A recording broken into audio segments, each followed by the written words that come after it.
Everyone wants to be happy. Ask anyone what they want from their life, from their career, their relationships, their money, their future, and underneath every answer is the same word: happy. I just want to be happy.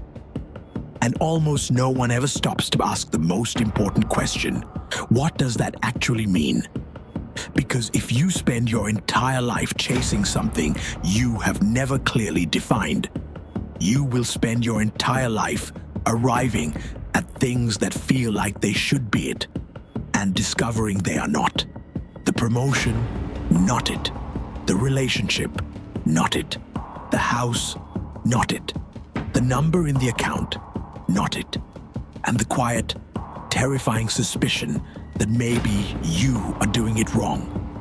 That maybe everyone else has figured something out that you have missed grows louder every year. Aristotle saw this happening in ancient Athens. He spent his entire life trying to answer the question everyone is too afraid to ask clearly. What is a good life? Not a happy life, a good life. And his answer is the most useful thing any philosopher has ever said. Aristotle was born in 384 BC in Stagira, a small city in northern Greece. At 17, he came to Athens and entered Plato's academy. He stayed for 20 years. He was Plato's most brilliant student and also his greatest critic. Where Plato looked upward toward the ideal, the form, the perfect realm beyond physical reality, Aristotle looked at what was actually in front of him. He dissected animals, he catalogued species, he studied politics by collecting and comparing 158 different constitutions. He was a scientist as much as a philosopher, and his philosophy reflects that. It is not about perfect ideals. It is about what actually works for actual human beings, living actual lives. He was eventually invited to tutor a 13-year-old boy named Alexander, who would go on to conquer the known world. He founded his own school, the Lyceum, wrote on ethics, politics, logic, biology, rhetoric, poetry, physics, and the soul. And at the center of all of it, the question he returned to in everything he wrote: how does a human being actually flourish? The Greek word Aristotle used was eudaimonia, usually translated as happiness. But happiness is wrong. Happiness is a feeling. Feelings come and go. You cannot build a life on a feeling. Eudaimonia is better translated as flourishing, or living well, or the good life. And Aristotle's definition of it is so simple, it sounds obvious, until you realize almost no one actually lives it. Eudaimonia is the activity of the soul in accordance with virtue, not the feeling of happiness, the activity, the doing, not what you have, not what you feel, not what others think of you, what you actually do, consistently, deliberately over time, in alignment with the best of what you are capable of. This is the first and most important shift. Aristotle is not asking how you feel. He is asking what you are doing.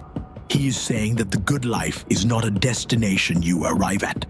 It is a practice you engage in every day. Now, what does he mean by virtue? Not virtue in the moral judgmental sense. The Greek word is Arete, which means excellence.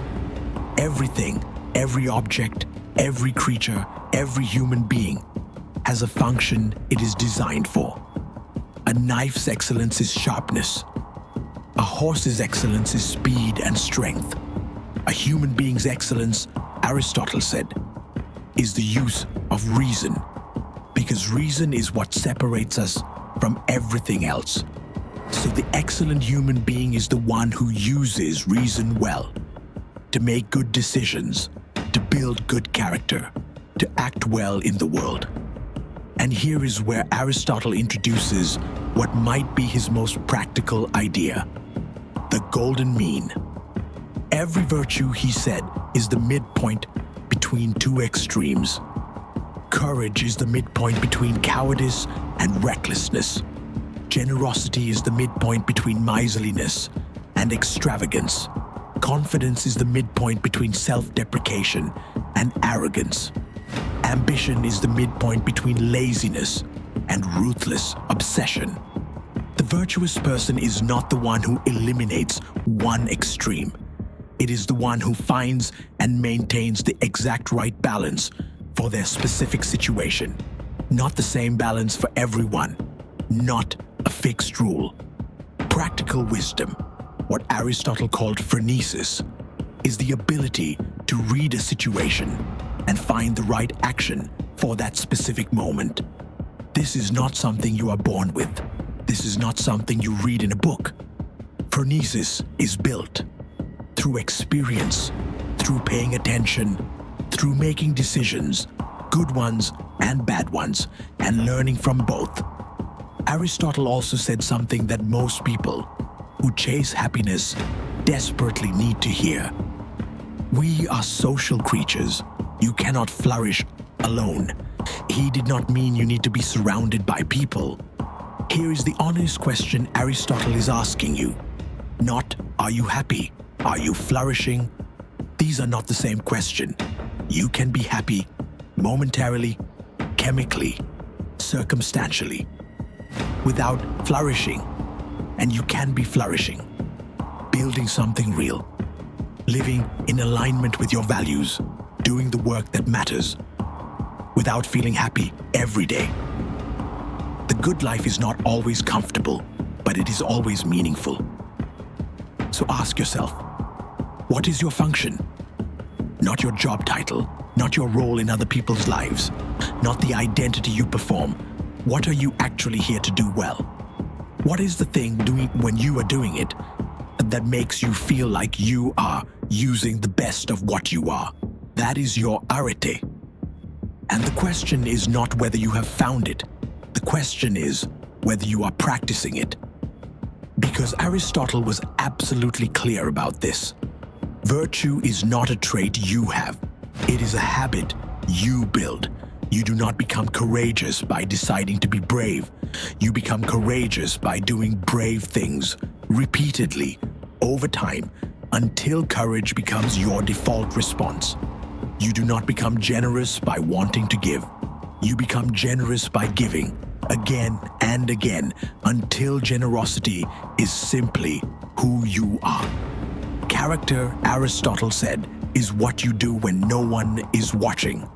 Not what you intend, not what you believe about yourself, not the story you tell, what you actually do.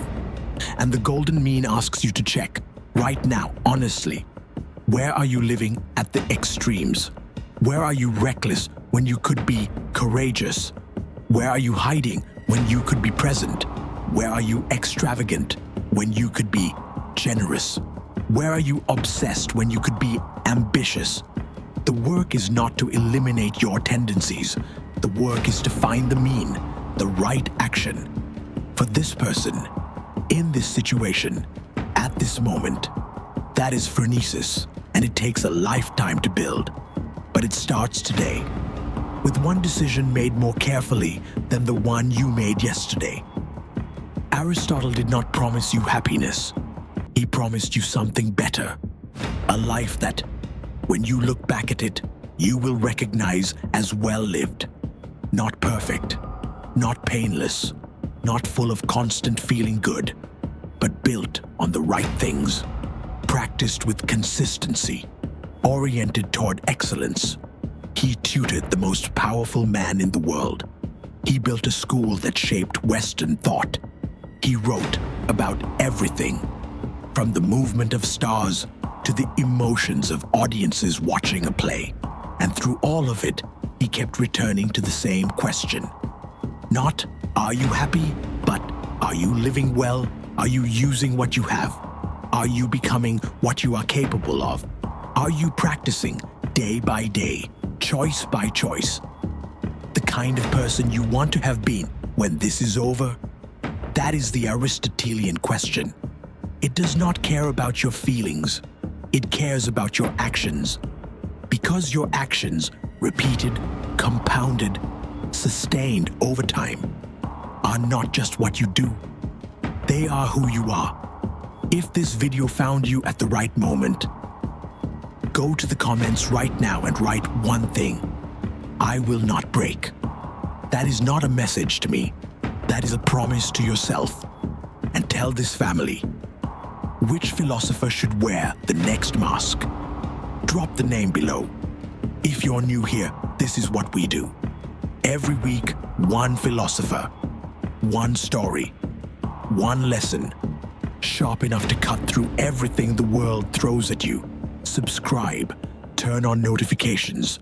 Don't miss what's coming. Until next time, wear the mask.